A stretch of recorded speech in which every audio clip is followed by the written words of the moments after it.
Queria falar um pouco sobre os testes rápidos para Covid que foram aprovados pela Anvisa agora, recentemente, para ser comercializado em farmácia.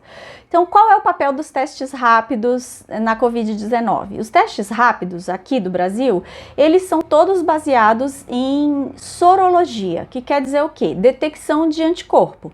Então, para detecção de anticorpo, que é um fragmentozinho que o sistema imunológico produz, que vai lá e neutraliza o inimigo, o micro-organismo, o vírus, o organismo precisa ter tempo de produzir isso. A gente sabe que depois da invasão, da infecção, leva entre 7 a 14 dias o início da produção desses anticorpos.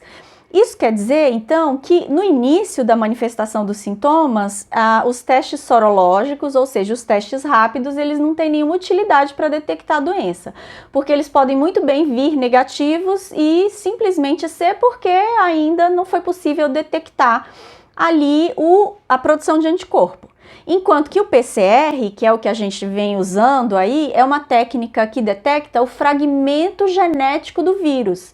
Então, ele detecta desde o início, tendo um materialzinho genético ali do vírus, o PCR vai detectar. Então, são dois testes diferentes.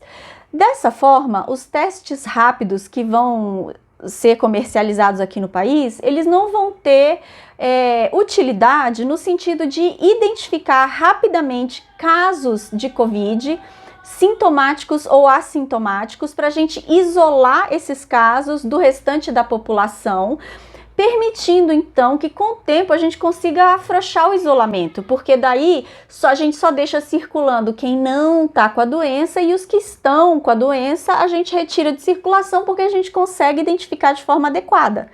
Já que um dos principais problemas da Covid é que tem um número muito grande de transmissores assintomáticos e seria muito importante a gente conseguir identificar quem são essas pessoas para isolá-las e aí a gente poder ir aos poucos afrouxando o isolamento para todo mundo, deixar só essas pessoas de quarentena até elas melhorarem.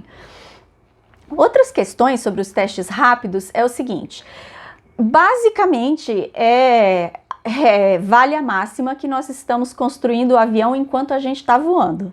Então, a gente não conhece muito bem a performance desses testes rápidos.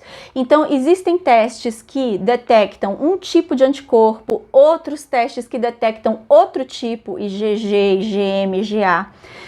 Há testes que detectam esse tipo de anticorpo contra uma determinada proteína viral, outro contra outra proteína, e além disso há técnicas diferentes. Então, técnicas de medir a presença dos anticorpos. Então, por exemplo, tem a ELISA, tem imunocromatografia, tem fluxo lateral Black, agora eu esqueci o nome exato da técnica, enfim, tem várias técnicas.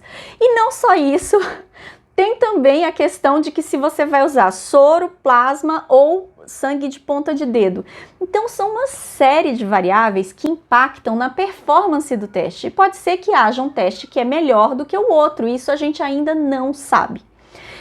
Nós também não sabemos se existe uma reatividade cruzada, quer dizer, o teste vai confundir a presença de anticorpos, por exemplo, para influenza, a presença de anticorpos para outros coronavírus. Acima de 50 anos, tem inquéritos sorológicos mostrando que 90% da população tem anticorpo contra os outros coronavírus sazonais que circulam por aí. Então, a gente não sabe se vai existir essa reatividade cruzada, se é muito pequena, se é moderado, se é razoável, para a gente saber a performance do teste. O FDA nos Estados Unidos também liberou testes rápidos baseados em sorologia, pedindo apenas a mesma coisa aqui da Anvisa, que os laboratórios fizessem uma validação interna dos seus kits, quer dizer, estudassem as propriedades de performance do seu kit, reportassem como o teste deve ser feito, se com sangue, se com plasma, e o que a gente deve esperar do ponto de vista de sensibilidade, que é capacidade de detecção, e especificidade, que é quando ele dá positivo, se eu posso confiar que é mesmo SARS-CoV-2. Isso é um problema sério, mas o que vai acontecer é que à medida que os kits forem liberados, nós vamos então fazendo estudos e aí entendendo o papel deles. Por hora, a gente não entende muito bem o papel deles. Tem outro porém também, outro senão que eu estava vendo. O FDA liberou, se não me engano, 10 testes de 10 empresas diferentes. A Anvisa liberou 59. O FDA, ele só liberou testes de laboratórios que preenchem uma série de pré-requisitos de qualidade técnica que vão garantir um mínimo de qualidade aí desses testes. Eu não sei como que isso está na Anvisa, mas pelo número desproporcional de testes que foram liberados pelo FDA e pela Anvisa, eu imagino que a gente talvez fique em melhor situação caso deseje usar um desses testes para saber se teve infecção prévia, usar os que o FDA liberou. Eu vou pôr a lista, o nome dos laboratórios, tá certo? Para vocês verem aqui no Brasil se eles também estão sendo comercializados aqui no Brasil. Tem utilidade você fazer esse teste? Muito provavelmente, para agora, o momento que a gente está, início de maio, provavelmente não, porque se o resultado vier negativo, pode ser um falso negativo, porque a gente então não conhece a performance do teste. Isso levando em consideração que você já foi atrás e só fez o teste daquele laboratório que o FDA liberou. Segundo ponto, se ele vier positivo, será que ele é uma reatividade cruzada com coronavírus sazonal, uma reatividade cruzada com influenza? A gente não sabe ainda. Um resultado positivo, mais provavelmente, vai indicar a Covid em um momento passado, que não sabemos há quanto tempo atrás, ou um passado recente. O resultado negativo pode ser só um erro, uma não capacidade de detecção.